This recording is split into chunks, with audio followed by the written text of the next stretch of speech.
d'habitude, tu as raison Vincent de le signaler, comme d'habitude, n'hésitez pas à vous poser vos questions et à réagir. Je vous signale simplement que le webinar, il est enregistré à partir de maintenant. D'accord. Ouais, parce que ça nous permet d'avoir un replay, de le faire tourner sur les réseaux pour ceux qui n'ont pas pu, se connecter en temps, parce qu'on sait très bien qu'en ce moment, c'est tendu, les plannings, c'est tendu, vous avez plein d'inter. Donc par respect pour ceux qui n'ont pas forcément réussi à se connecter, on leur met à disposition le replay par EasyPest. Donc en général, nous, on les met sur notre chaîne YouTube. Il y a une chaîne YouTube EasyPest, et puis Armosa distribuera également par ses réseaux le replay. 17-27, on va attendre encore un petit peu. Intervention fourmi en cours en Corrèze. Ah, d'accord. Inventaire, ouais, Philippe, ouais. Très bien. D'accord, c'est cool. Ouais, ça c'est pareil, c'est des sujets sur lesquels on peut tout à fait organiser des soirées d'information, des choses comme ça. Pareil, nous, de notre côté EasyPest, on est en train de faire un inventaire des résistances sur les rats en France en ce moment, à raison de peu près 500 échantillons, 500 échantillons collectés sur le terrain. Alors, on a développé un outil qui s'appelle le diagnostic rongeur, EasyDiag rongeur, qui permet effectivement de sonder le rongeur sur le plan de la génétique sans avoir à le capturer, puisqu'on travaille sur ces déjections. En l'occurrence, on détecte aussi des pathogènes dans les déjections de rongeurs. Donc, ça peut être utile pour ceux qui font du Buitoni ou pour ceux qui font du Ferrero. Ça peut être utile de servir, regarder ouais. un petit peu ce qu'il y a dans les déjections de rongeurs. Donc, on essaie toujours d'être à la page de l'innovation.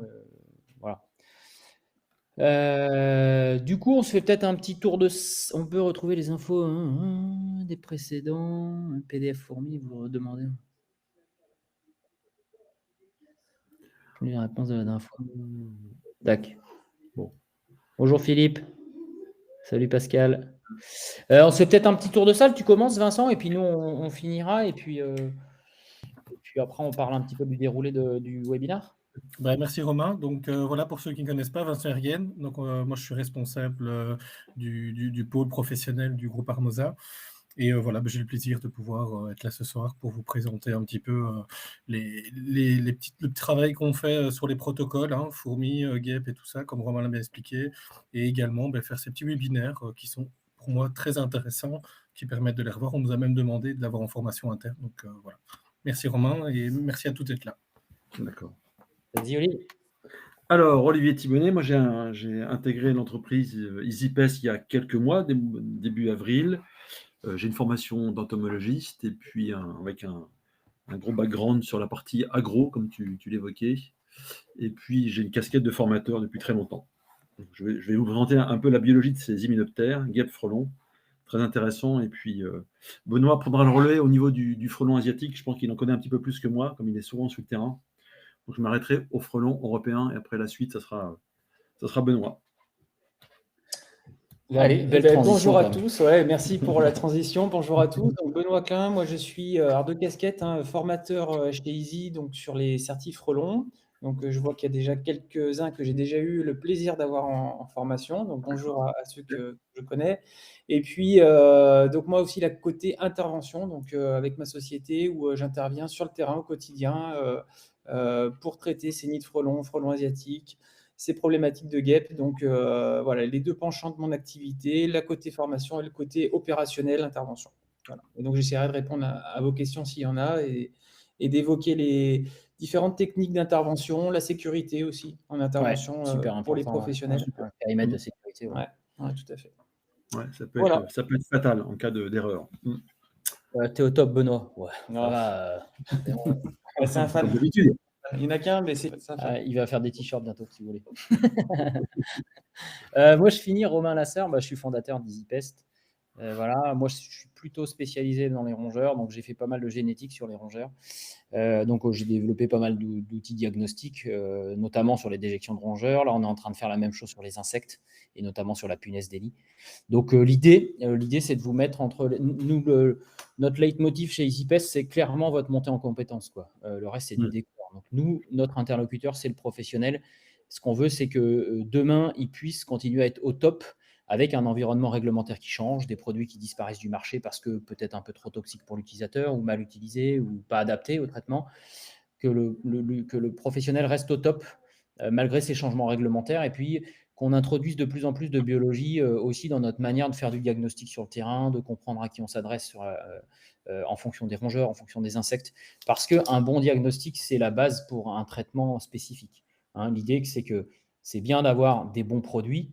S'ils sont mis dans des mauvaises mains, ça ne fait jamais une bonne intervention. Donc l'idée, c'est vraiment que nous, on intervient plus, là où Vincent, lui, va intervenir dans le binôme, il va intervenir plutôt sur la partie produit, innovation.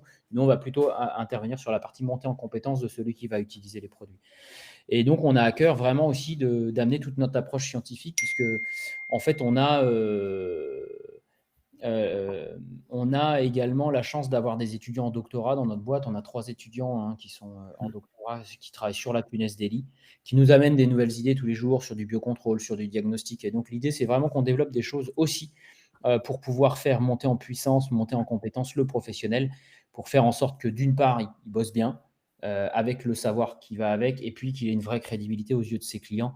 On n'est plus des poseurs de boîtes, même s'il y a un certain nombre de gens qui ont plutôt tendance à vouloir nous laisser dans cette case-là. On n'est pas des applicateurs, on est des techniciens, et ça nécessite effectivement qu'il y ait un versant biologie très, très important aussi dans la montée en compétences des techniciens. Malheureusement, on n'a pas de formation initiale dans nos métiers, mais c'est vrai que la biologie, c'est super important. C'est le socle, la base de notre métier. Voilà. Et puis enfin, il y aura Jérémy qui nous rejoindra en fin de webinaire pour vous parler un petit peu des formations qu'on propose chez EasyPest. Et vous voyez un nouveau logo au milieu qui s'appelle Influence Pest Control. On a fondé chez... Ah, il est là, Jérémy. Salut, Jérémy. C'est magique. On a fondé une boîte, une agence de communication avec Jérémy. Je te laisse la parole, Jérémy, comme ça tu te présentes au passage. Ouais, vous avez tout. On fait un petit tour de salle, voilà. Ok, ils se sont présentés. Je vois un monsieur Ergen. Ok, salut, moi Jérémy. Il est en pause. Ok, je lis les textes en même temps. Hein, donc, okay. Jérémy, du coup, Romain en parlait. Moi, je fais un peu de formation, d'accompagnement terrain, et puis je m'occupe aussi de toute la partie visibilité et du coup sur Influence Pest Control. Toute la partie com, quoi. Com pour les entreprises 3D, création de sites web, gestion des contenus, etc. etc. Non, l'idée, c'est vraiment que vos apparitions, pour ceux qui n'ont pas de site web ou pour ceux qui maîtrisent mal les réseaux, que vos apparitions sur les réseaux soient soignées. Autant aujourd'hui, les réseaux peuvent être un super tremplin pour un certain nombre d'activités, autant ça peut être le tribunal du jour au lendemain. Donc, l'idée, c'est vraiment qu'on vous accompagne. On a le contenu, on est des spécialistes de ces bestioles-là. Et donc, on vous accompagne aussi sur la manière dont vous devez communiquer dans votre métier. Aujourd'hui, on voit sur les réseaux des coms qui sont déplorables, avec des tableaux de rats sur les trottoirs, avec un certain nombre de choses qu'aujourd'hui, la société n'accepte plus trop. Donc, c'est vrai que c'est dommage qu'une montée en compétences ne s'accompagne pas également d'une montée en professionnalisation de votre visibilité, parce que bien souvent, une image casse tout ce que vous avez pu construire depuis 3 ans sur la professionnalisation de votre boîte si vous ne maîtrisez pas votre com. Hein, on voit vraiment aujourd'hui que c'est une partie très importante. Voilà. Donc du coup, on va peut-être commencer 17h35. Ouais, l'idée c'est qu'aujourd'hui on vous propose un webinaire à plusieurs voix. C'est toujours très intéressant. On aime bien les webinaires équilibrés qui parlent certes des produits, des innovations, mais surtout et principalement de la partie biologie et de la partie diagnostic. Ça nous tient vraiment à cœur. Et donc, un webinaire qui a été construit avec Olivier Benoît et Vincent sur Guêpes Frelons, bien sûr des éléments de biologie et puis des éléments de contrôle des populations. Je vais m'effacer parce que j'ai devant moi, ou en tout cas à côté de moi, des spécialistes, plus spécialistes que moi du sujet. Mais comme j'adore vous retrouver, à chaque fois, je ne peux pas m'empêcher d'être là un petit bout. Mais vous voyez, je suis là de moins en moins en fait. Donc, on m'évacue de plus en plus des webinaires, mais c'est plutôt une bonne chose. Donc, je vous laisse la parole, Olivier et Benoît. Et puis, du coup, on te laissera la parole en fin de web. Ouais, je vous prendrai la parole après. Tout à l'heure, Jérémy. Bon webinaire. On va commencer un petit peu par parler de biologie. Donc ça, c'est le sommaire de ce petit webinaire.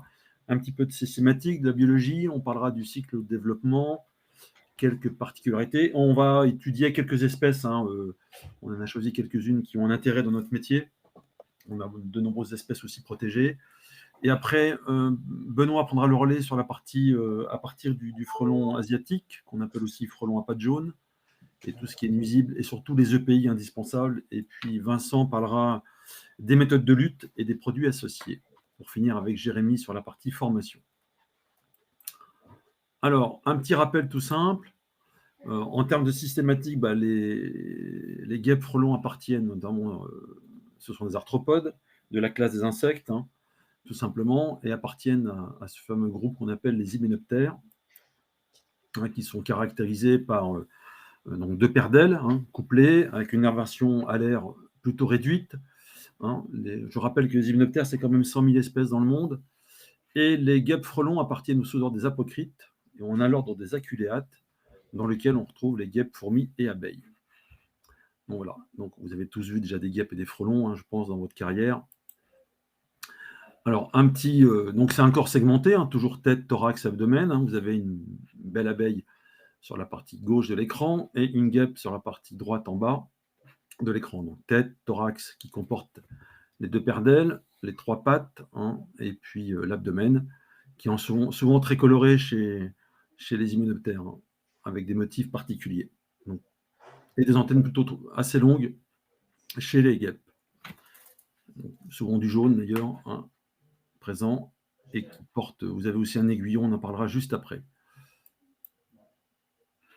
Donc 4 ailes membraneuses, hein, donc on a les frelons asiatiques, le frelon asiatique, hein, qui est apparu en 2004 en France, Benoît en parlera, dans le Lot, et qui a quasiment maintenant envahi la France entière, il est présent. Le frelon européen, notre frelon autochtone, hein, qui est présent depuis longtemps.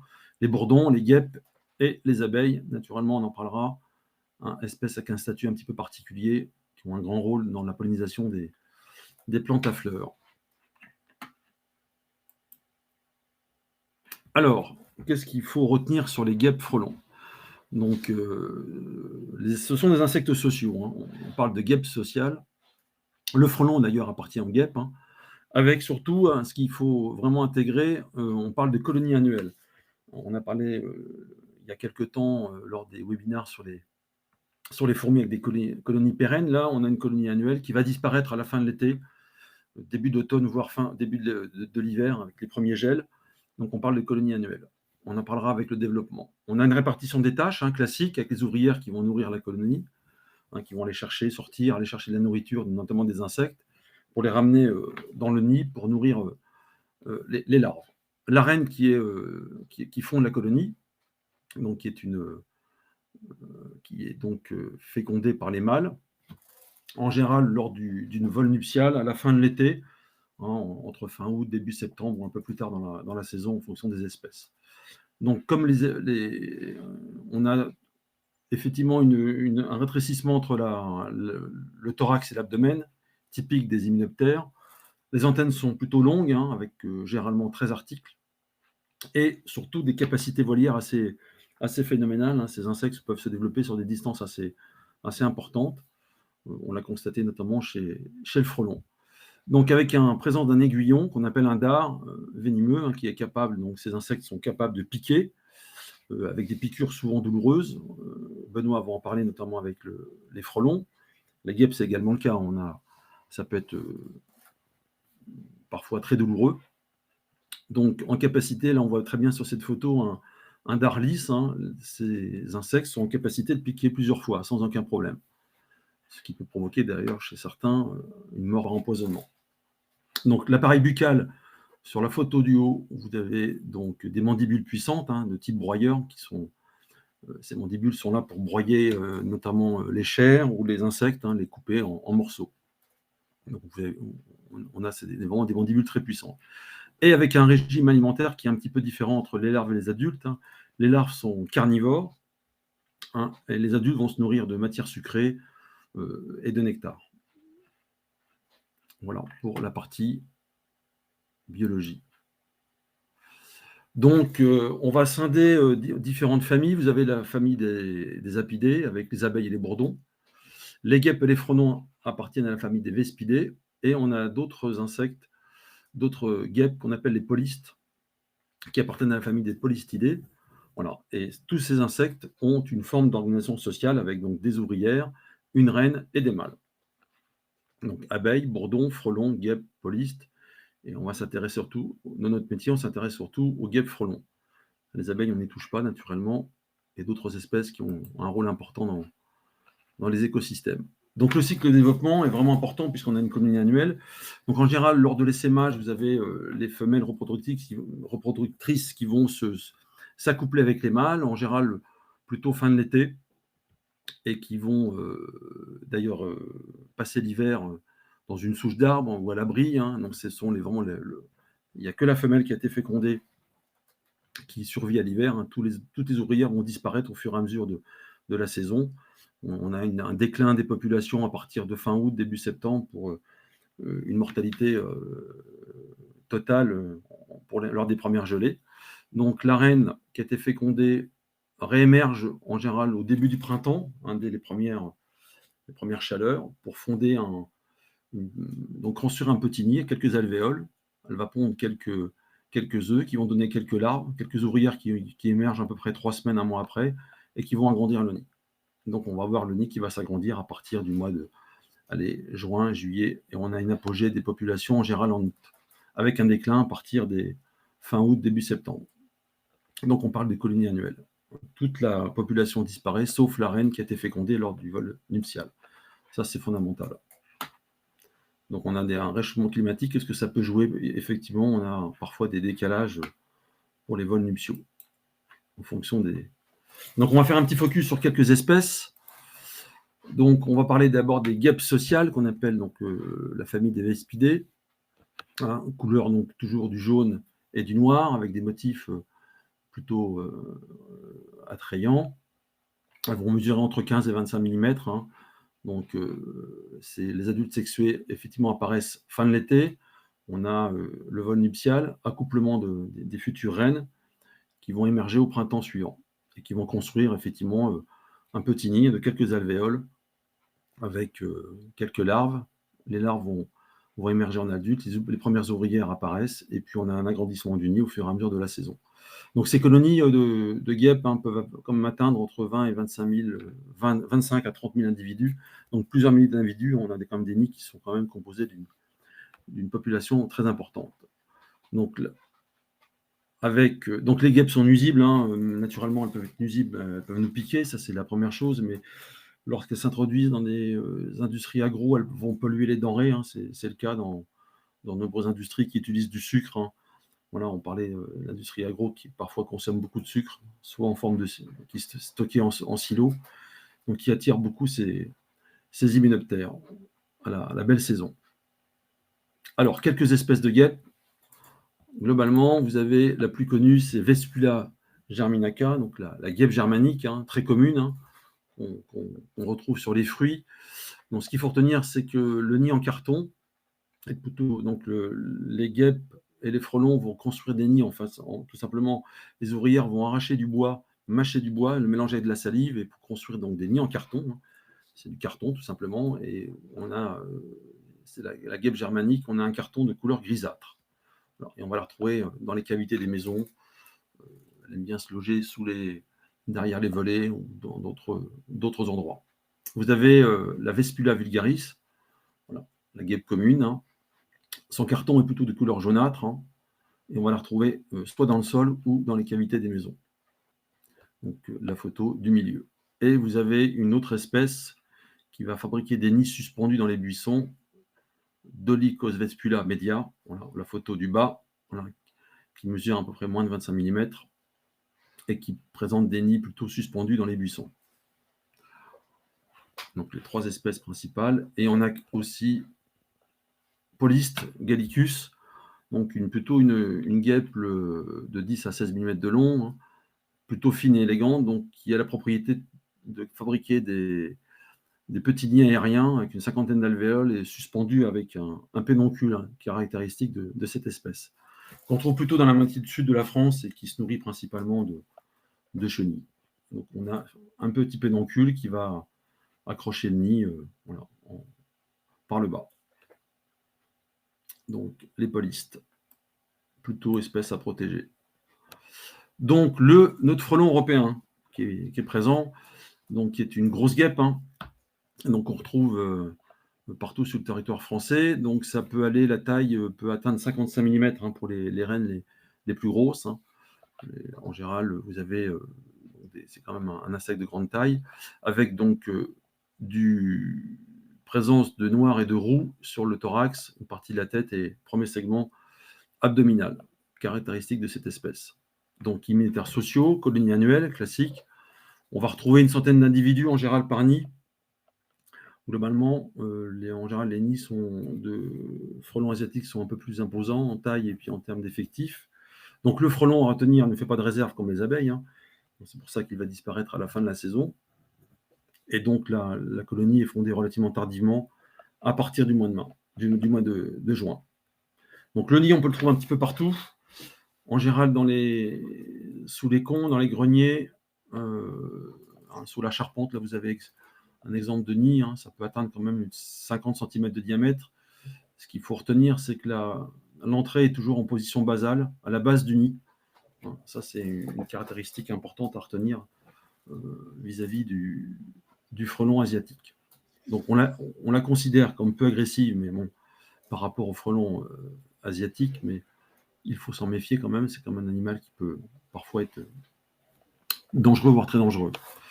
Donc, les stades larvaires sont carnivores et les adultes vont simplement vont chasser des proies, des insectes, lors du vol et les tuer, les découper, les ramener dans le nid pour nourrir les larves. Donc, le nid, on le trouve souvent dans les combes, les greniers, mais pas que. On peut trouver les nids de frelons européens dans d'autres endroits. Voilà pour le frelon européen qu'on retrouve partout sur le territoire français. Et je vais laisser la parole à Benoît qui va vous parler du fameux frelon asiatique qu'on appelle aussi frelon à pattes jaunes. Donc, je te laisse la parole, Benoît, pour prendre le relais sur cette espèce envahissante. Est-ce qu'on m'entend bien déjà, Olivier? C'est parfait, le son est très, très bon. Allez, super. Eh bien, donc sur cette diapo, on voit bien un comparatif frelon européen, frelon asiatique. Globalement, une taille inférieure pour le frelon asiatique par rapport au frelon européen. C'est sûr que c'est un insecte, le frelon asiatique, qui a été beaucoup médiatisé ces dernières années. Ça générait beaucoup d'inquiétudes auprès de la population. Et souvent, il y a des infos un peu erronées. Donc, en fait, en tant que professionnel, il y a déjà un gros travail pour remettre les choses à leur place. Et effectivement, ce frelon asiatique qui est un nouveau, qui, après quelques années de recul, je trouve, n'est pas forcément le monstre qu'on a voulu décrire dans les premières années.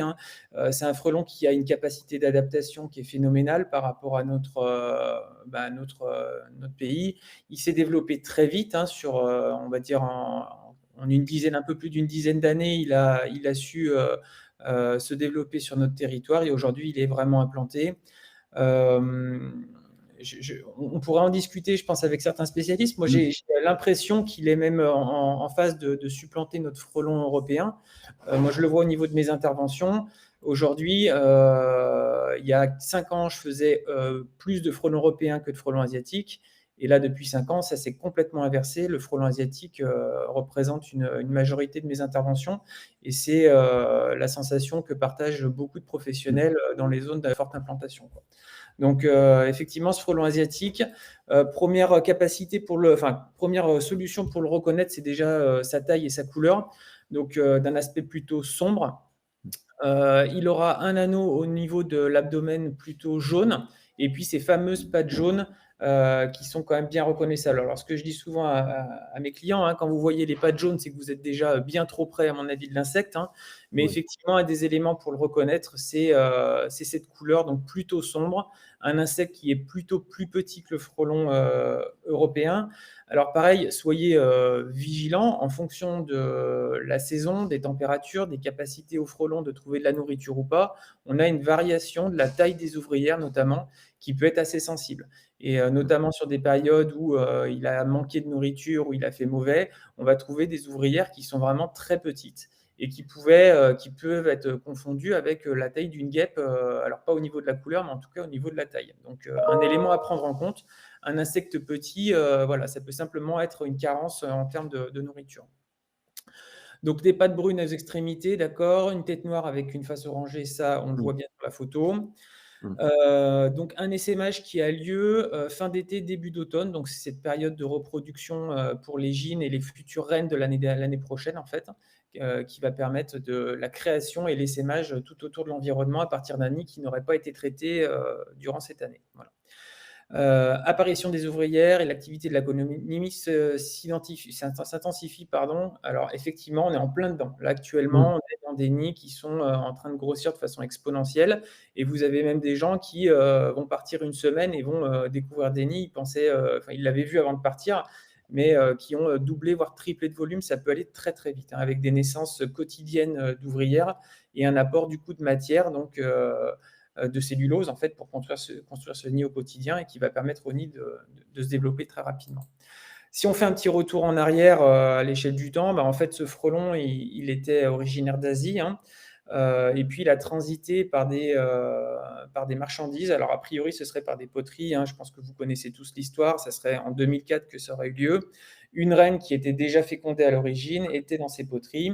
Lorsqu'elle est arrivée en France et qu'ils ont déballé en fait ces poteries, la reine a pu s'en aller et a construit en fait le premier nid qui a été l'origine du développement du frelon asiatique sur notre territoire.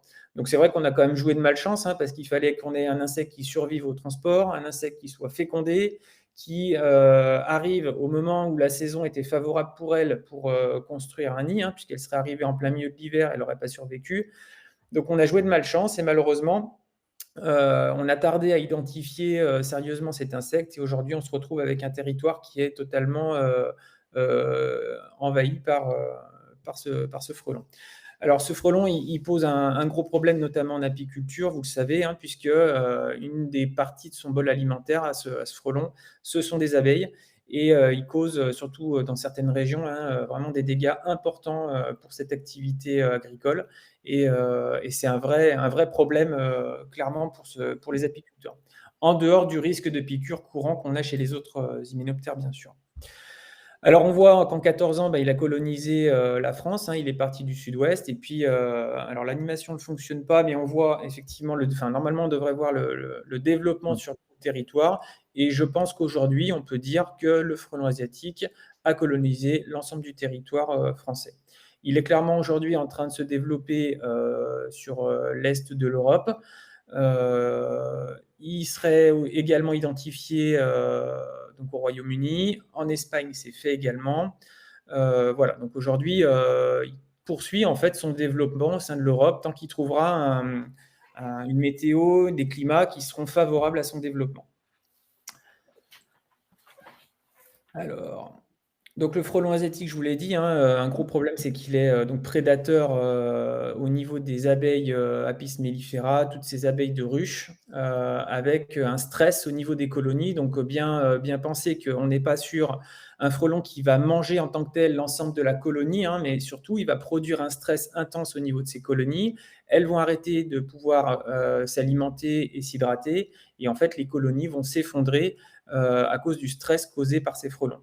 Alors, une fois que la colonie a commencé à s'effondrer en termes de population, c'est là que le frelon va pouvoir pénétrer dans la ruche et là va vraiment pouvoir faire des dégâts irrémédiables au niveau de la ruche. Quand vous voyez des frelons qui commencent à rentrer par l'intérieur d'une ruche, il est quasiment déjà trop tard, la colonie s'est effondrée en termes de population et n'arrivera pas à redémarrer. Voilà.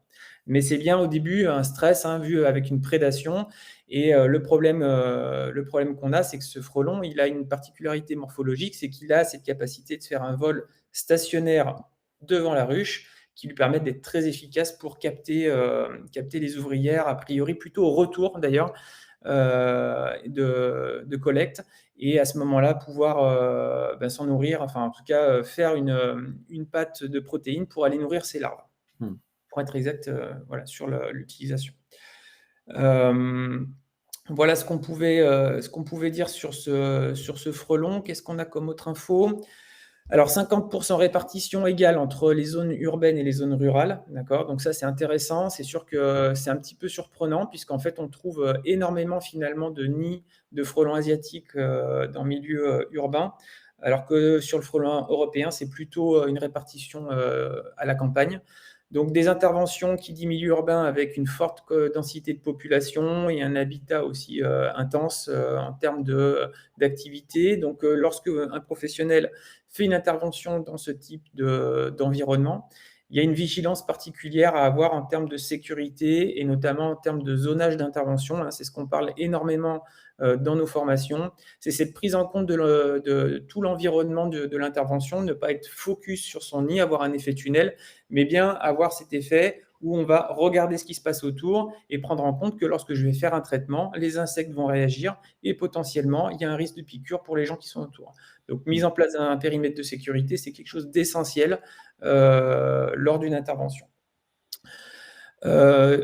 Une autre difficulté pour les traitements, c'est qu'en fait, une grosse partie des nids vont émerger en hauteur, donc à plus de 10 mètres. Donc, c'est sûr, pour les traitements, c'est relativement compliqué. Il faut du matos adapté pour pouvoir travailler en sécurité. Et puis, ça pose aussi un problème pour simplement les identifier, puisque les gens n'ont pas forcément tous le nez en l'air pour les identifier. Voilà, c'est aussi un des problèmes qui fait que ces nids passent souvent inaperçus et qu'on les trouve des fois trop tard en cours d'hiver. On observe que ces nids sont souvent placés à côté d'une source d'eau. Ça, c'est pour une hydratation et c'est hyper important et ça se vérifie. Le long des cours d'eau, vous aurez une concentration de nids qui est relativement importante. Consommation essentielle en chair d'insectes, d'accord. Donc ça peut être varié puisqu'en fait, en fonction de la zone dans laquelle il va se trouver, on se rend compte que les répartitions entre les abeilles, les moucherons et l'ensemble des insectes qu'il va collecter va être différente. Notamment en ville, il y aura une grosse proportion d'abeilles puisqu'en plus, avec un phénomène récent de tout ce qui est mis en place de ruches sur les bâtiments, au-dessus des toits d'immeubles ou d'entreprises, pour le frelon asiatique, c'est clairement une source de nourriture qui est mise à disposition pour lui en zone urbaine. Et lui, il ne va pas aller chercher ailleurs. S'il a un supermarché à disposition, il va malheureusement s'acharner sur ces ruches. Donc, capacité de vol stationnaire due à sa morphologie, on l'a dit. Et puis, des nids pour aider à la reconnaissance, des nids qui sont avec un trou latéral, notamment pour les nids secondaires. Alors, c'est une généralité que ce soit les guêpes et les frelons. Clairement, les piqûres sont douloureuses. Aujourd'hui, la répartition des accidents, c'est plutôt en faveur des guêpes, qui représentent une plus grosse majorité d'accidents avec des hospitalisations. Donc, du fait qu'elles ont un darlis, il y a plusieurs piqûres avec un même insecte. Donc, par exemple, un insecte qui arrivera à se glisser dans une manche ou dans un vêtement va pouvoir piquer à plusieurs reprises, qui augmente le risque d'empoisonnement du sang et puis de réaction allergique. Alors attention, j'entends souvent des gens qui me disent « Oui, moi je suis allergique aux guêpes, je suis allergique aux frelons ». Attention, l'allergie, on va parler d'allergie à partir du moment où il y a développement d'un œdème de Quincke avec un rétrécissement des voies aériennes. On a tous une faculté à réagir aux piqûres, des démangeaisons, ça peut être des vomissements, ça peut être des choses comme ça. Mais la réaction allergique, c'est vraiment un risque pour la vie immédiate, et notamment avec le développement d'un œdème de Quincke au niveau des voies aériennes respiratoires. Donc ça, c'était pour le problème de l'allergie. Donc, comme je disais, un professionnel, lorsque vous intervenez sur ce type de nid, que ce soit guêpe ou frelon, clairement, il y a les enfants, les animaux de compagnie à mettre à distance et établir un véritable périmètre de sécurité. J'appelle ça, moi, une zone d'exclusion où uniquement le professionnel sera à même de rentrer. À partir du moment où vous êtes sur place, vous êtes le garant de cette sécurité et il faudra être strict sur la mise en place. Alors, ça passe par du balisage avec de la rubalise, des cônes, etc. Il y a plein de choses qui existent. Mais cette mise en relief de cette zone d'interdiction, elle doit être effective et vraiment visuelle. Alors, pour revenir aux guêpes, effectivement, alors le terme, elles sont nuisibles. Attention, on entend par nuisibles, elles posent des problèmes puisqu'elles ne sont pas classées nuisibles au niveau du ministère. Seul le frelon asiatique est classé nuisible avec une destruction systématique au niveau du territoire. Donc, les guêpes posent clairement des problèmes au niveau des habitations, avec des dégâts au niveau de l'isolation, des plaques de parement, etc. C'est ce qu'on voit régulièrement chez des clients qui attendent un petit peu avant de nous appeler. Et on a des fois des nids qui se développent de façon importante et puis qui vont créer de vrais dégâts au niveau des habitations. Au niveau de l'industrie agroalimentaire, il y a un vrai risque effectivement de contamination et au niveau des denrées alimentaires. Donc, c'est aussi un enjeu pour ce domaine-là, qui est des fois un petit peu moins connu. On parle souvent des problèmes au niveau des habitations, mais au niveau de l'industrie, c'est un enjeu également. Alors, au niveau des méthodes de lutte, Olivier, tu me dis si je suis un peu long parce que je suis un peu Non, bavard. non, c'est bon, vas-y. C'est bon pour l'instant. Tu es dans Au le niveau timing. de lutte et des bonnes pratiques. Donc, c'est ce qu'on voit dans nos formations Certif Frelon, effectivement. Romain le disait, un élément qui est super important en tant que professionnel, c'est l'identification de l'espèce qu'on va traiter. Alors déjà, ça passe par un questionnement important de son client qu'on va avoir au téléphone, et par les bonnes questions, on va déjà pouvoir orienter notre intervention avec, on va se diriger vers une espèce. Alors parfois, on a des surprises, hein, mais si le client arrive à nous donner des éléments importants, on va pouvoir déjà savoir vers quelle espèce on va se diriger sur cette intervention, et notamment lorsqu'on est en présence d'abeilles, de bourdons, bien faire cette différence-là pour non pas déjà ne pas se déplacer, puisque ce n'est plus notre travail, faire appel à un apiculteur pour ces récupérations d'insectes qui sont des pollinisateurs qui sont précieux pour l'environnement, et en tant que professionnel, il serait inconcevable d'effectuer un traitement sur ce type d'insectes. Clairement, au niveau de l'opinion publique, il y aurait incompréhension. Et puis, on est sous le coup aussi de l'atteinte à l'environnement qui est aujourd'hui pénalement répréhensible, hein. Donc, clairement, c'est une intervention qui ne doit pas être effectuée par des professionnels, en tout cas dans le PCO, mais plutôt redirigée par des apiculteurs. Alors, je sais que des fois, certains apiculteurs ne peuvent pas se déplacer ou ne se déplacent pas, notamment pour les abeilles dans les cheminées. C'est un véritable problème. Et là, je pense qu'il y aurait vraiment matière à y réfléchir. Mais en tout cas, il n'est pas concevable qu'un professionnel fasse de la destruction d'abeilles ou même de bourdons. Ce serait, à mon avis, à l'encontre de l'éthique du métier. Alors, une méthode qui est un petit peu à la marge, qui est le piégeage, on en parle souvent.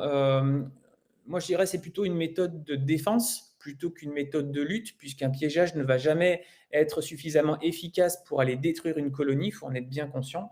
Clairement, le piégeage est une méthode de défense lorsqu'on est confronté à une concentration de frelons asiatiques, notamment beaucoup trop importante. Au niveau des ruchers, ça se pratique souvent en été, donc ça nécessite déjà d'avoir un piège adapté. La bouteille renversée avec de l'eau sucrée, du vin, de la bière, etc., n'est absolument pas assez sélectif, va du coup causer des dommages au niveau de l'entomofaune locale.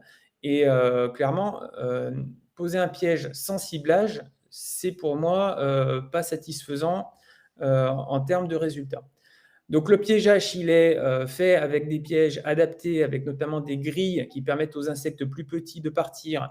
Si l'appât qui est mis à l'intérieur est régulièrement changé, et si la personne qui s'en occupe veille régulièrement au résultat de son piège tout au long de la saison, et le supprime, le retire éventuellement lorsqu'il voit qu'il n'attrape plus de frelons asiatiques, à ce moment-là, le piégeage peut avoir un intérêt, effectivement, notamment dans les ruchers.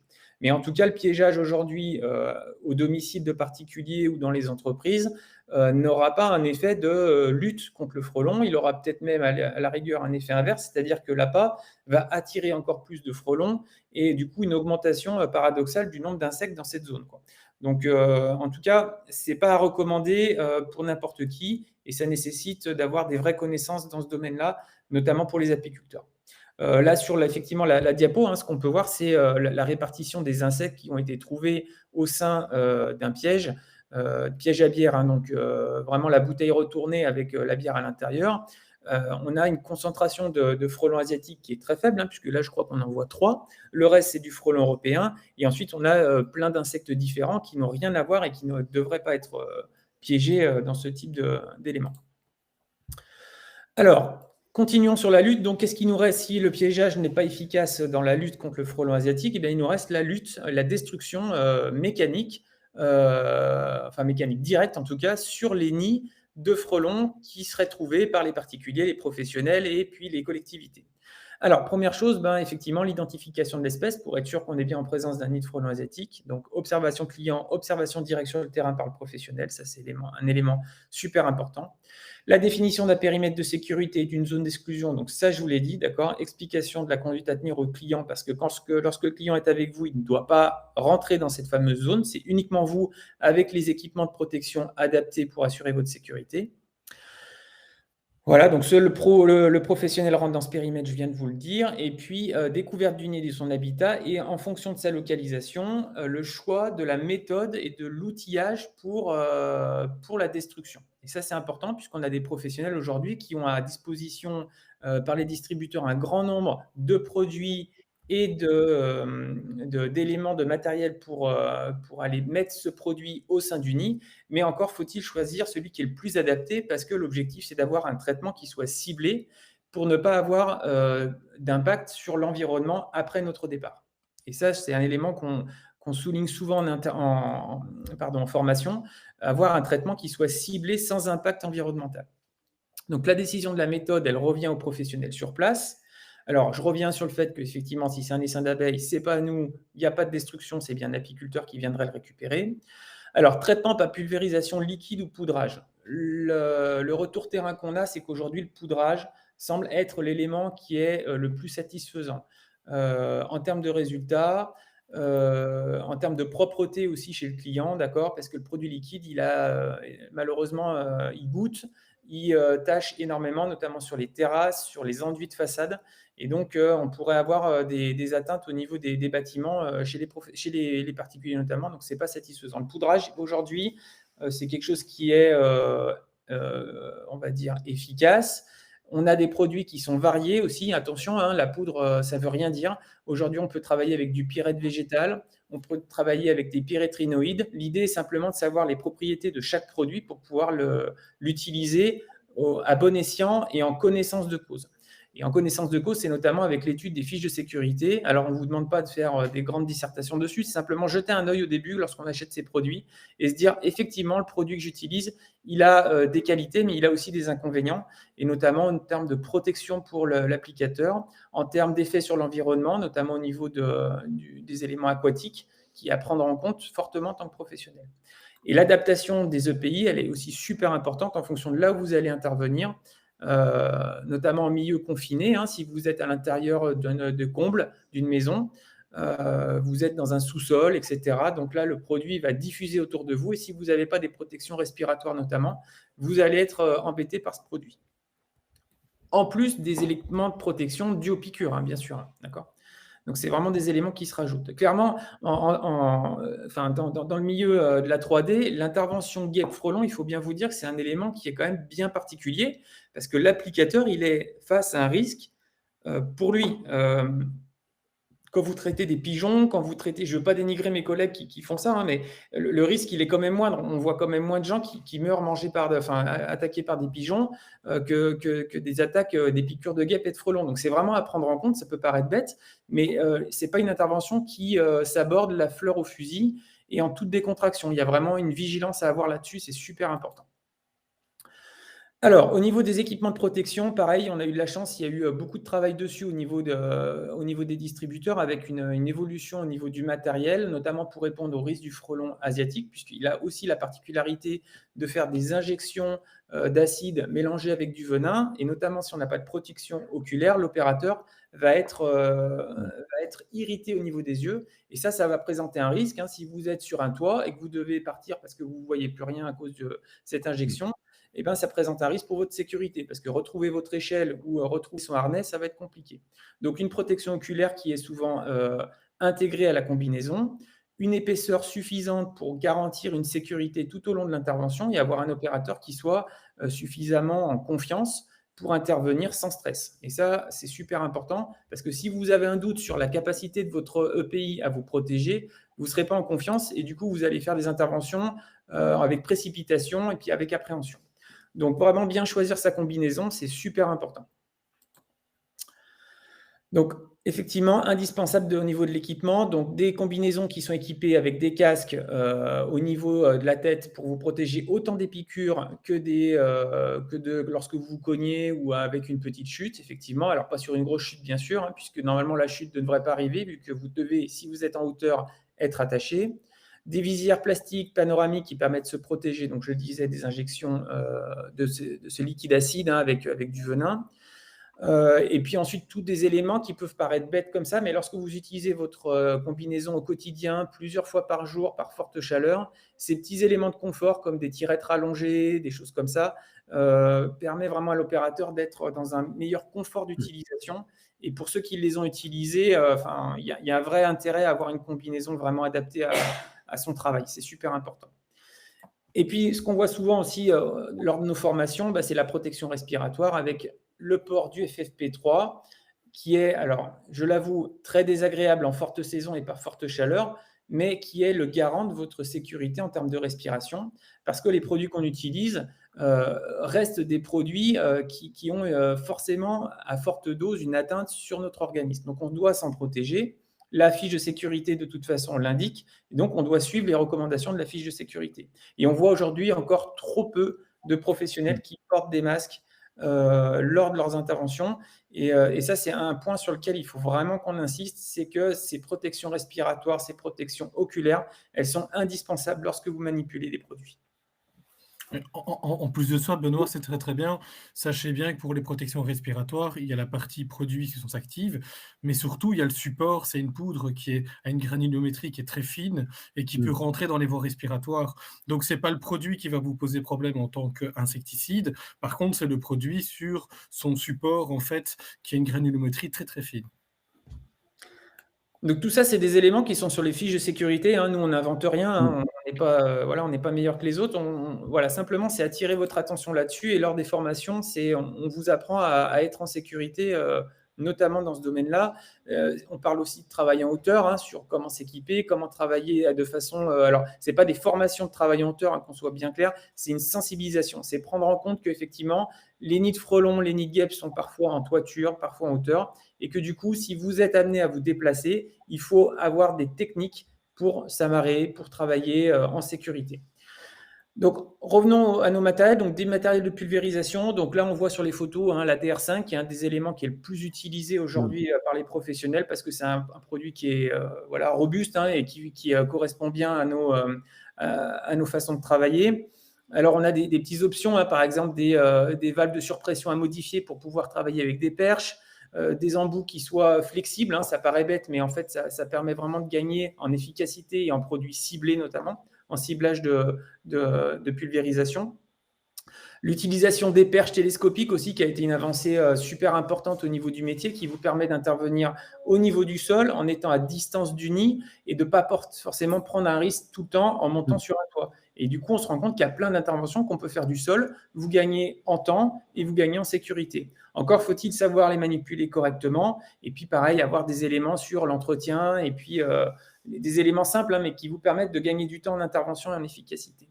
Et puis à droite, on a deux éléments qui sont, on va dire, un petit peu plus marginaux, mais sur lesquels on en parle aussi, le paintball et le drone. Donc le paintball qui doit, à mon avis, être vraiment réservé dans des cas très particuliers, notamment ici, là on voit une intervention, je crois que c'est Étienne sur cette photo, qui utilise sur un poteau Enedis, hein, avec sous tension. Donc ça peut être aussi le cas avec le réseau SNCF. Donc c'est des réseaux qui vont rester sous tension. Et là, à ce moment-là, pour travailler en sécurité, on travaille à distance. Donc ce paintball, il doit vraiment être utilisé, mais uniquement, à mon avis, dans les cas où toutes les autres méthodes de traitement ont échoué. Et ça doit représenter finalement très peu d'utilisation dans l'année, à cause notamment du risque de dispersion des billes insecticides dans l'environnement qu'on n'arrive pas à maîtriser, hein, même si vous êtes un tireur d'élite. Le fait est que la taille du nid et la distance fait qu'il y aura forcément de la déperdition de billes sur ce type de traitement. Et puis le traitement au drone, qui, alors aujourd'hui, à mon avis, n'est pas forcément adapté, puisqu'il y a déjà un coût important au niveau de l'achat du drone. Il y a une réglementation qui est relativement contraignante sur l'utilisation. Et finalement, tout ça mis bout à bout fait que ce drone, à mon avis, il n'est pas adapté pour quelqu'un qui voudrait faire du traitement voilà, au quotidien, au niveau de son entreprise, quoi. Je pense que voilà, aujourd'hui, c'est plutôt anecdotique. Voilà, donc on parle aussi dans nos formations Certif Frelon de tout ce qui est travail en hauteur, je vous le disais, les utilisations de nacelles, hein, on en parle beaucoup, le pour, le contre, les utilisations des EPI, lequel, est-ce qu'on investit dans du matériel, est-ce qu'on n'investit pas, les échelles, comment on les utilise, etc. Donc voilà, c'est faire le tour de tout ça pour essayer de vous permettre de travailler en sécurité. Je vous rappelle qu'il y a quelques années, il y a 2 applicateurs qui sont décédés avec des chutes, hein, et à chaque fois c'était des chutes sur des éléments de petites fautes de sécurité, et qui se termine à la fin par un drame, quoi. Voilà. Donc, c'est des choses qu'on veut absolument pouvoir éviter. Et puis, pour terminer, après, je donnerai la parole à Vincent Ergen, c'est donc sur le traitement après votre intervention sur ces nids, hein, qui ne doivent pas être disséminés dans l'environnement. avec, si possible, une récupération, alors en fonction de l'endroit où il est, la hauteur, etc. Une récupération de ces nids. Et ensuite, ces nids, ils ne doivent pas terminer dans le traitement ménager des ordures. Il doit être soit collecté par une entreprise spécialisée, d'accord, conformément à la réglementation. Si vous utilisez du pyrètre végétal, il y a la possibilité de les mettre dans des bacs de récupération et de les laisser en fait se composter naturellement avec le temps. Avec un couvercle pour pas qu'il soit accessible soit aux oiseaux ou à l'eau également pour pas que ça commence à percoler. Mais effectivement, ce traitement de nid aujourd'hui, il est super important en termes d'envisager la qualité de nos interventions. Voilà, aujourd'hui, nos sacs, nos retraitements de nid ne doivent pas atterrir dans la poubelle de monsieur et madame tout le monde. Voilà, c'est pas satisfaisant en termes de suivi d'intervention. Voilà. Et puis, donc, un risque éventuel pour les oiseaux. Alors, ça, c'est soumis à caution. On se rend compte que les doses qui seraient nocives pour les oiseaux sont tellement énormes qu'en fait, c'est plutôt anecdotique en fait, au final. Et que notamment, si on travaille avec du pyrètre végétal qui a une rémanence très courte au contact des UV, on n'a quasiment aucun problème avec des oiseaux qui viendraient en fin de saison piocher dans ces nids. Voilà. Alors, je crois qu'Olivier, je m'arrêtais là. Très bien, c'est ça. Non, c'est ça. On va laisser la parole à Vincent qui prend la suite. Merci en tout cas, Benoît, c'était super intéressant. Hein. Très bien, merci Benoît. Tu veux que je passe les slides Oui, je veux bien, s'il te plaît, parce que moi, je n'ai pas la main. Voilà. Donc voilà, nous on a effectivement, c'est la répétition, on a une importance énorme par rapport au fait de ne pas attaquer des non-cibles. On parle beaucoup d'espèces nuisibles, moi j'aime bien dire aussi que le premier nuisible sur Terre c'est l'homme. Une espèce devient nuisible par rapport à l'activité humaine, la problématique et tout ça. Donc on voit beaucoup de sites où vous avez des vulgarisations des différents insectes que vous pourriez avoir, qui sont aussi dans la famille des hyménoptères, mais qui ne sont pas du tout problématiques. Vous avez le bourdon, en plus il est utile, l'abeille et tout ça. Donc surtout, essayez de ne pas vous tromper. Et même dans les guêpes, si tu peux aller au stade suivant, il n'y a que normalement 2 espèces de guêpes qui vont vous déranger. C'est la germanique et c'est la commune, la vulgaris. Ouais. Donc, en dehors de ça, normalement, les guêpes ne vous embêtent pas. Elles sont dans un endroit tranquille. Si vous ne les cherchez pas, on ne viendra pas vous embêter. Pour les reconnaître, je vous ai mis les têtes juste après, si vous voulez un petit peu plus loin. Mais voilà, c'est vraiment important parce que ça ne sert à rien de tout dézinguer. Faites-le vraiment que quand c'est utile, s'il vous plaît. Donc, au niveau préventif, Benoît l'a expliqué, donc effectivement, vous n'allez pas éliminer un nid ou éliminer une problématique, mais vous savez comme moi que vous devez avoir une protection par rapport à vos clients et qu'à un moment, vous devez protéger une terrasse de restaurant. Donc, ça vaut la peine de mettre des pièges sélectifs.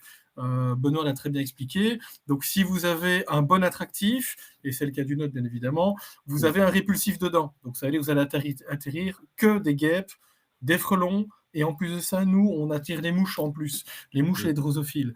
Donc, c'est assez sympa. N'oubliez pas juste une chose, c'est quand même assez important. Dans l'application du piège, il y a 2 choses, parce qu'il y a plein de pièges qui existent. C'est le taux d'évaporation. Donc, ça va être très important si vous ne devez pas retourner toutes les semaines. Et aussi, la deuxième chose, c'est la position. Ne mettez pas ça sur la terrasse que vous protégez, ça ne sert à rien. Le but, c'est d'attirer les éventuelles guêpes dérangeantes, donc germaniques ou vulgaris, à l'écart de la terrasse. Ne mettez pas ça sur la terrasse directement. En fait, la plupart du temps, vous les amenez. Donc ça, c'est un test terrain que j'ai effectué moi-même, parce qu'on aime bien tester tous nos produits. Donc, vous avez les captures dans un piège standard, après 24 heures, 48 heures et 72 heures. Et voilà, les photos parlent de soi, donc n'hésitez pas. Je ne sais pas si Olivier était parti. Olivier ? Oui, j'arrive. J'avais un mal. Sorry. Donc voilà. Donc au niveau de l'application, Benoît m'a déjà spoilé. Donc effectivement, voilà, on a la DR5 qui a vraiment révolutionné la lutte contre les guêpes et les frelons. Et vous avez les poudres. Effectivement, vous avez des concentrations d'insecticides qui deviennent de plus en plus faibles et tellement faibles que l'impact sur les non-cibles pour les oiseaux, par exemple, qui viendraient manger des larves, est vraiment très faible ou anecdotique. Par contre, la problématique, c'est que c'est non sélectif. Donc, il n'est pas question de commencer à poudrer partout. Pensez bien que l'intérêt de ce genre de technique est vraiment d'aller poudrer dans le nid. Donc, vous percez le nid, vous poudrez dedans. On avait une question tout à l'heure, pourquoi attendre 72 heures? Normalement, quand vous poudrez l'intérieur du nid, en fait, vous faites ça en période calme, vous avez les guêpes qui reviennent au nid, et ça prend un certain temps avant que tout le nid soit éliminé. Quand vous faites de la poudre sur une guêpe, elle ne meurt pas directement. Ça prend un petit peu de temps. Voilà. Alors, si vous voulez avoir un bon travail, moi, je vous invite aussi à faire un entretien. Alors, il y a une chose très simple à faire. Vous le faites quelques fois sur la saison. Vous avez une petite manchette que j'ai désignée là au niveau du corps de pompe. Donc, c'est très facile, hein. Vous dévissez. Vous avez 2 vis qui se trouvent près de la tête rouge. Vous enlevez les 2 vis cruciformes et dedans, vous allez avoir le piston. Au bout du piston, vous avez une manchette. Vous mettez simplement un peu de graisse, comme la graisse de vélo. Vous faites ça 1 ou 2 fois par an, ça marche super bien. Parce que la poudre, en fait, comme elle est sèche, elle est abrasive, à un moment, ça va abîmer la manchette. Si vous ne le faites pas, ça peut arriver que vous devez pomper 50 fois pour avoir un demi-bar de pression, mais ça, c'est simplement la cause, c'est la manchette.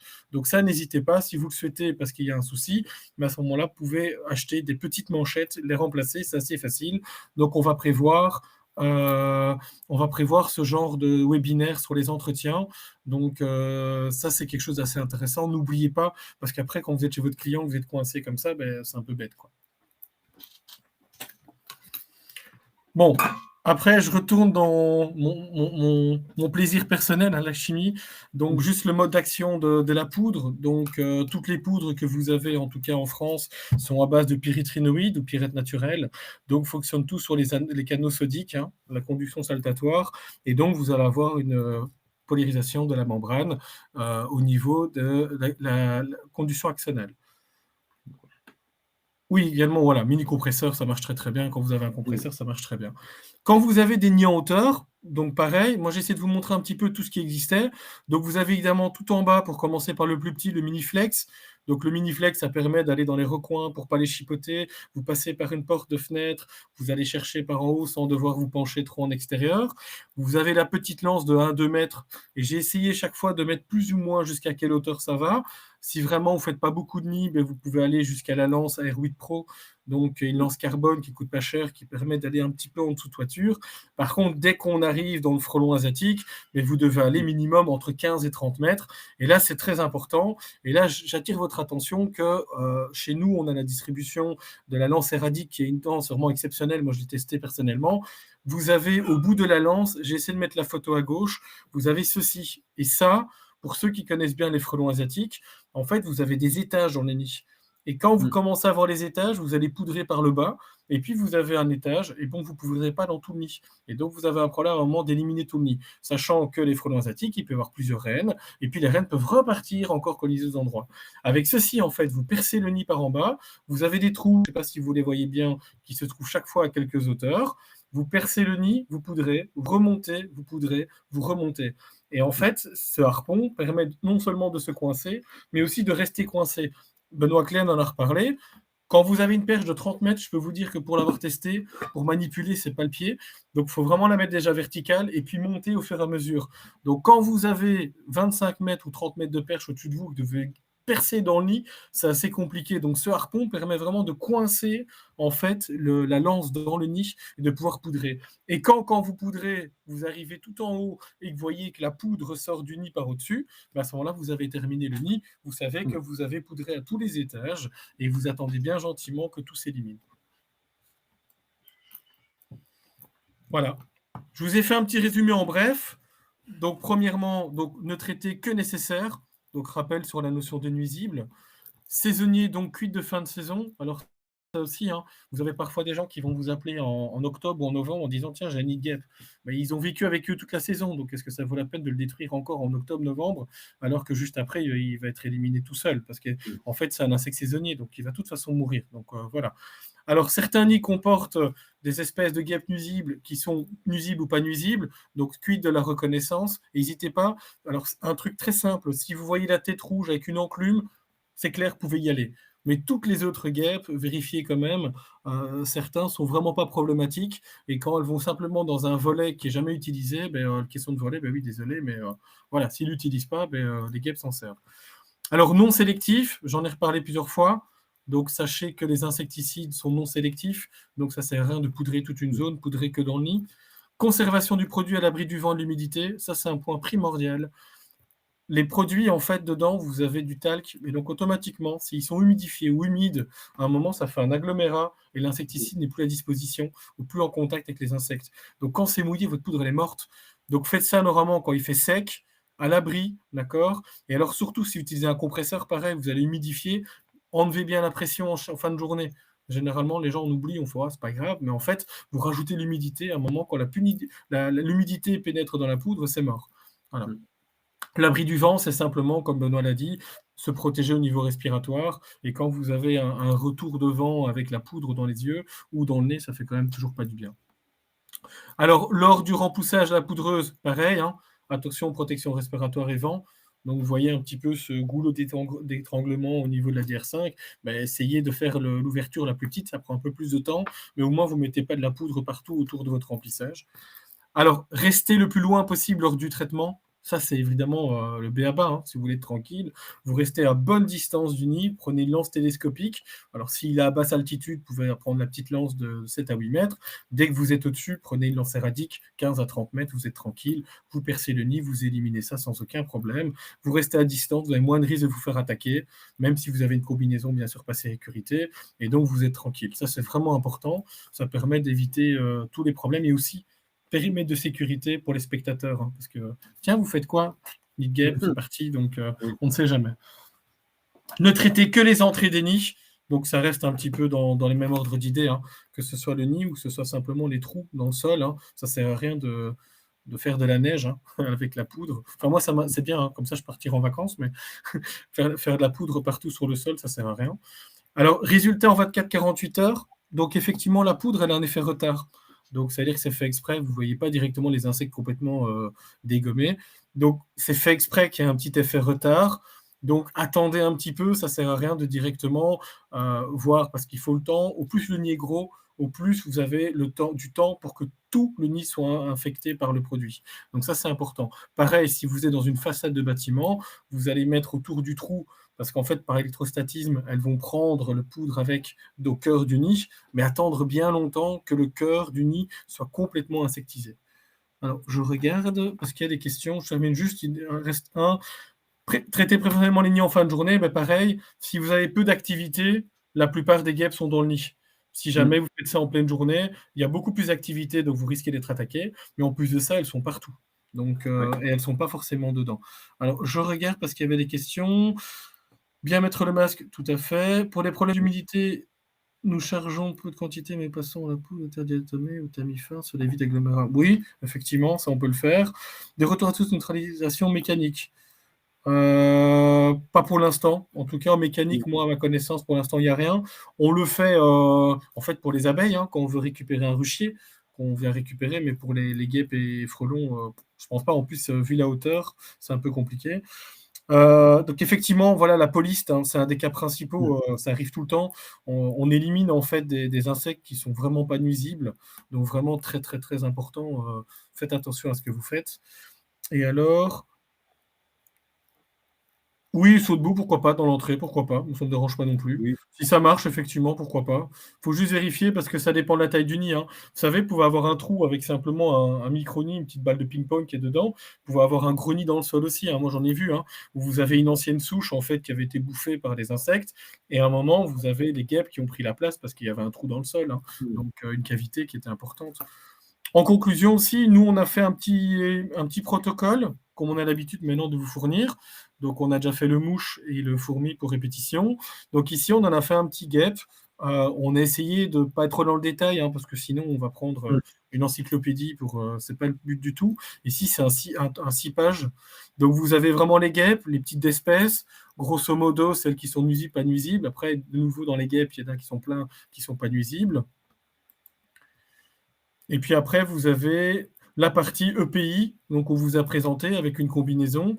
On en a parlé aussi tout à l'heure, hein, il y a des combinaisons qui sont certifiées frelons asiatiques, donc avec la visière, avec une bonne protection contre la pénétration du dard. Donc voilà, et préférez des combinaisons légères. s'il vous plaît. Si vous êtes en cosmonaute comme ça, vous avez plus de danger de ne pas pouvoir bouger et plutôt avoir un accident.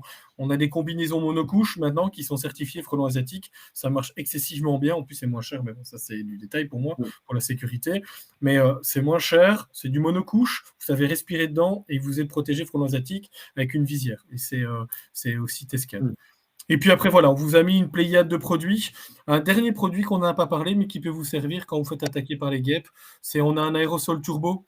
Donc, quand vous avez une guêpe qui vient vous foncer dessus, vous avez un petit turbo pour les flusher. Mais attention de nouveau de cibler la problématique. Et puis, on a mis les différentes lances ou produits qu'on peut vous proposer avec également une poudreuse manuelle. Donc, voilà. Alors, au niveau des diaporamas, nous, en fait, on ne fournit pas les diaporamas parce que le but de Webinaire, c'est un petit peu de susciter votre intérêt et de vous montrer une base de connaissances qu'on pourrait vous échanger avec vous. Et on vous invite, si vous voulez en savoir plus, de simplement faire le CertiGap. Donc, vous allez faire le CertiGap avec Easy Innovation ou vous faites une formation métier avec Easy Innovation et vous aurez beaucoup plus d'informations que ce qu'on présente ici. On se limite à 45 minutes, 1 heure pour que ça puisse être diffusé sur les réseaux sociaux. Très bien. Merci Vincent. Voilà, merci à tout le monde. Ça a été très clair. On va laisser la parole à Jérémy. Ah, Vincent, il a bien parlé. Voilà. Il a bien amené le truc, effectivement. Voilà. Donc oui, comme Romain l'a dit, on va mettre le replay en ligne. On a mis les replays des autres webinaires avec Armoza sur les réseaux, sur YouTube, etc. Vous pouvez retrouver. Et oui, en fait, là, il y a eu pas mal de thèmes sur ces derniers webinaires. C'est aussi pour vous expliquer que sur LinkedIn, c'est bien ça, ouais, il y a un peu partout, YouTube, etc. Et faire comprendre que, en fait, le métier, ça s'apprend encore. Il y a encore des belles choses à apprendre. Donc, en fait, dans nos formations techniques que vous voyez là, en fait, on passe la journée et voire 2 jours sur la guêpe frelon à parler complètement de l'espèce et des méthodes de traitement. Donc, voilà, si vous souhaitez vraiment approfondir vos connaissances là-dessus, vous pouvez retrouver en fait les modules de formation sur notre site ou sur le site d'Armoza. Et vous aurez des diapos qui sont un peu plus qualitatives que celles de Vincent, parce que les photos, c'était une cata. Ok. C'est pas sympa. Okay. Je vous donne l'info à ceux qui ont participé. Je vous remercie de participer, mais en fait, on est en train de prévoir plein de petits webinaires comme ça avec Easy Innovation. Donc, on va vous laisser tranquille pendant juillet-août parce que je pense que vous aurez beaucoup de boulot et puis il y a les congés. Mais de septembre à décembre, on a déjà quelques sujets qu'on avait vus avec Olivier, avec Romain et avec Jérémy. On va mettre ça en musique et on va préparer tout ça et on va essayer de parcourir un peu tous les sujets, genre de mini-formation aussi. Vous avez une intégration chez vous, vous avez 1 heure d'intéressement pour qu'ils comprennent un petit peu de quoi on parle sur les mouches, les fourmis et tout ça. Et après, pour en savoir plus, vous suivez les formations complètes, quoi. C'est ça. Très bien. Super. Le petit mot de la fin de Romain. Ouais, non, n'hésitez pas si vous avez des questions à poser. C'est toujours un plaisir. On essaie de renouveler un petit peu les thèmes. On va essayer de vous proposer des nouveaux thèmes à la rentrée. Voilà, il y a notamment sur le CEPA, notamment sur la gestion des déchets, sur le biocontrôle. Il y a encore beaucoup de thèmes qu'on n'a pas abordés, mais vraiment l'idée, c'est qu'on puisse aussi proposer des thèmes, par exemple sur le piégeage, par exemple sur la gestion des volatiles en milieu urbain, sur lesquels on est capable ensuite de vous accompagner avec de la formation. C'est vraiment ça l'objectif. L'idée, c'est de d'effleurer un sujet comme ça sur 45 minutes. Ce n'est pas si évident que ça. On essaie vraiment de faire des synthèses qui ont le plus de sens sur le plan scientifique et technique. Et puis ensuite, si vous voulez aller plus loin, nous, on est à votre disposition chez EasyPest pour pouvoir vous accompagner, tant sur de la formation réglementaire, puisqu'on fait une grande majorité des certifs biocides et des certifs phyto en France, de la formation technique sur toutes les cibles. Et on essaie donc avec les rongeurs, Jérémy a lancé il n'y a pas très longtemps le certif BLAT, le certif guêpe frelon. On va proposer aussi un certif volatile pour aussi vous perfectionner sur la gestion des volatiles en ville. Alors techniquement, ce n'est pas très compliqué. Par contre, sur le plan réglementaire, attention à ne pas faire n'importe quoi. Il faut des autorisations pour faire du piégeage, du transport d'espèces réglementées comme le pigeon. On vous sensibilisera aussi au piégeage, notamment de plus en plus de professionnels sont amenés à piéger des fouines, piéger du ragondin en ville. C'est quoi le statut de ces espèces-là? On connaît bien le statut de ces espèces en milieu rural. Maintenant, quid de leur statut en milieu urbain, puisque c'est des espèces qui s'invitent en milieu urbain. Donc, on essaie aussi d'évoluer en même temps que vous sur les nouvelles problématiques de la 3D, quelles sont les réponses qu'on peut y apporter techniquement, c'est quoi la biologie qu'il y a derrière, et puis quel est le cadre réglementaire qui se pose à nous pour que vous puissiez demain ouvrir de nouveaux segments d'activité dans votre boîte. C'est vraiment ça l'objectif. Et donc, l'intérêt du piégeage, c'est vraiment à la fois d'être efficace, à la fois d'avoir compris les enjeux techniques du piégeage. Le piégeage, ce n'est pas évident, c'est un truc de spécialiste, mais aussi quel est le cadre réglementaire qu'il faut respecter. Aujourd'hui, quand vous avez à peu près 90% des professionnels qui font du piégeage de pigeons en ville, ils sont hors la loi parce qu'ils ne respectent pas les relevés des pièges, parce qu'ils ne respectent pas les déclarations en mairie, parce que potentiellement ils transportent des pigeons alors que c'est interdit. Voilà. Donc, l'idée, c'est qu'on est en train de construire le référentiel pédagogique de cette formation sur le piégeage, et donc on vous proposera aussi au travers d'un webinar pour vous faire monter en compétence. D'abord dans un échange comme ce soir, et puis dans un second temps, pouvoir vous rapprocher de nous pour faire des formations qui sont un peu plus poussées.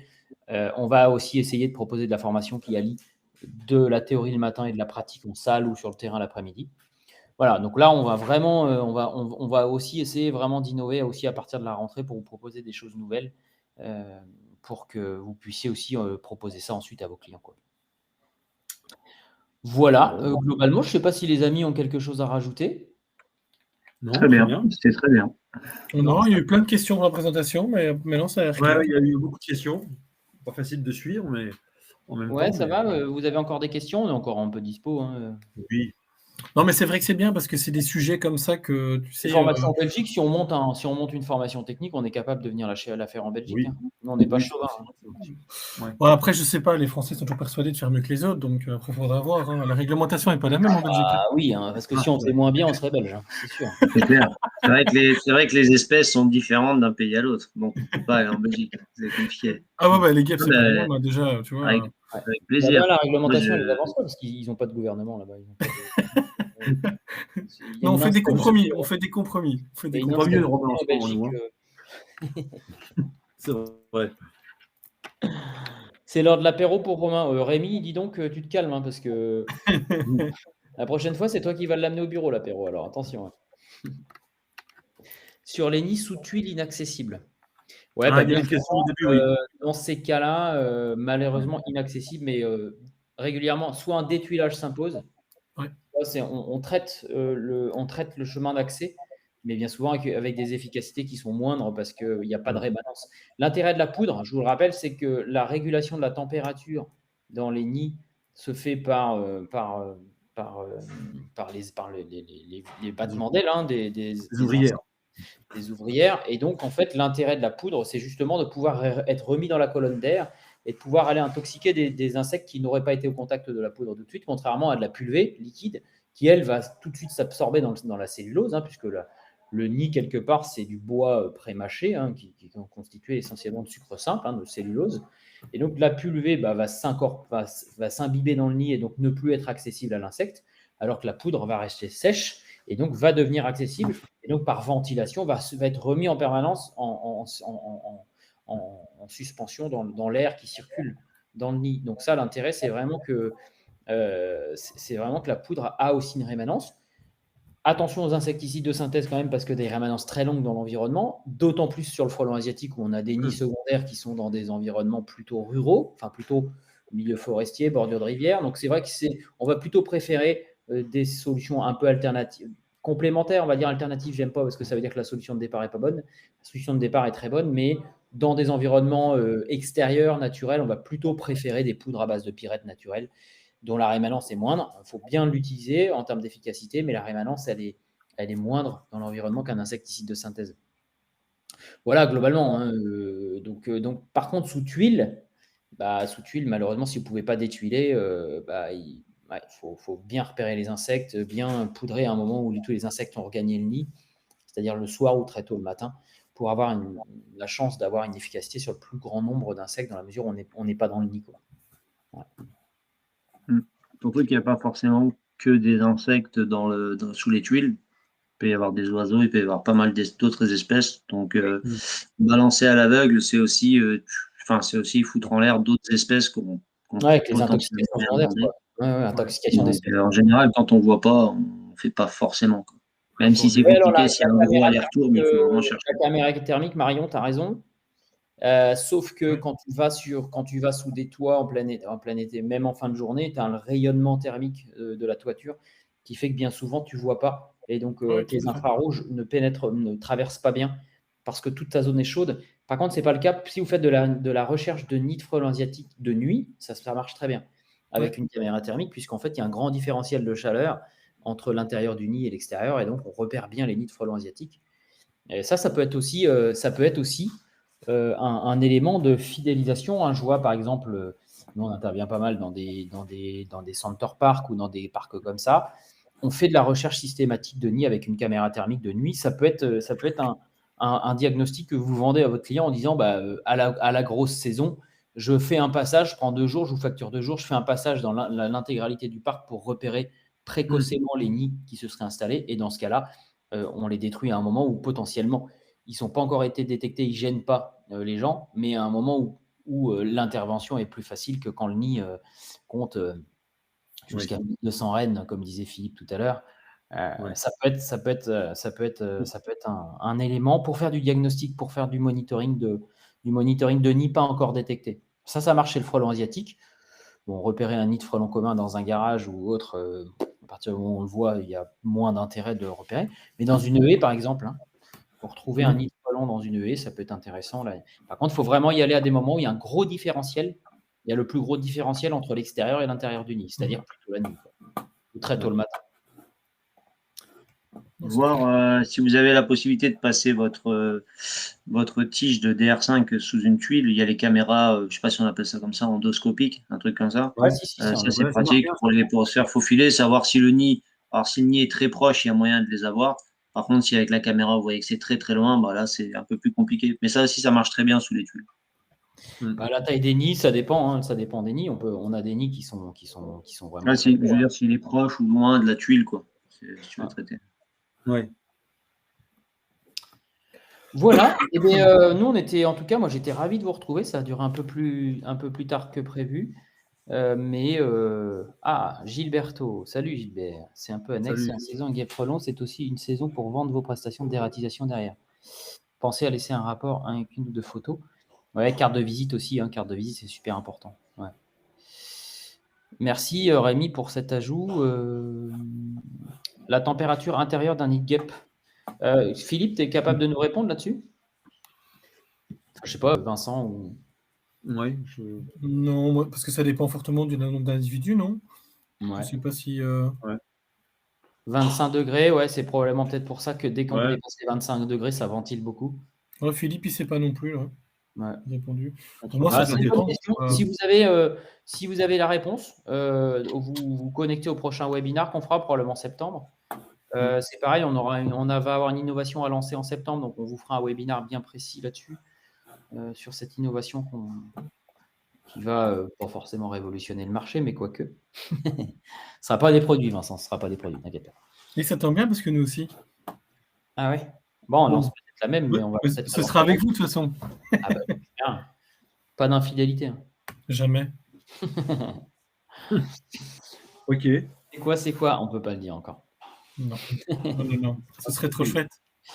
Car on peut sentir la chaleur si on met sa main dedans. Ouais, donc si on sent la chaleur, c'est que c'est probablement plus de 37, du coup. Ah ouais, nid tardif de décembre avec 25 degrés à l'intérieur. Ouais, en tardif. Par contre, je pense qu'il la température du nid doit quand même assez être dépendante aussi de la température extérieure, quoi, en fonction de... En tout cas, ce qu'on sait, c'est que par les fortes chaleurs, les canicules notamment tuent les fondatrices, en tout cas tuent les reines qui sont les individus qui sont dans le nid. Donc, c'est-à-dire qu'à partir d'une certaine température, ils n'arrivent plus à réguler, quoi. 34 dans les rues. D'accord, 34 dans les rues. Ok. Bon, super. Eh bien, il ne nous reste qu'à vous saluer, à vous remercier une fois de plus d'avoir été nombreux. On a été quand même très nombreux ce soir. C'était cool. Toujours un plaisir de vous retrouver. Et puis, pareil, si vous avez des thèmes sur lesquels vous voulez qu'on intervienne, vous nous dites. Nous, c'est toujours un plaisir d'intervenir sur des thèmes nouveaux. On se creuse le cerveau pour aller vous chercher des thèmes. Mais si vous en avez qui vous tiennent à cœur, on peut essayer de les traiter aussi. Et puis, d'ici septembre, n'hésitez pas à nous contacter. Ouais. Oui. Il n'y a pas que les webinaires, vous pouvez nous contacter. Voilà. Au revoir à tous. Bon, bah, merci.